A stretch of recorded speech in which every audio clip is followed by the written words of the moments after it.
aunty மாச கசடிக்க வாட்டி கொஞ்சம் சேத்தனைக்க மானே மாங்குயில போடு அப்படியே நீங்க ஆடுனீங்கன்னா ஆண்டி மாச கசடிக்க வாட்டி கொஞ்சம் சேத்தனைக்க மானே மாங்குயில ஆண்டி நானே ஆங்குயில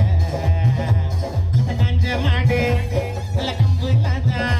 வந்து விடுங்க போல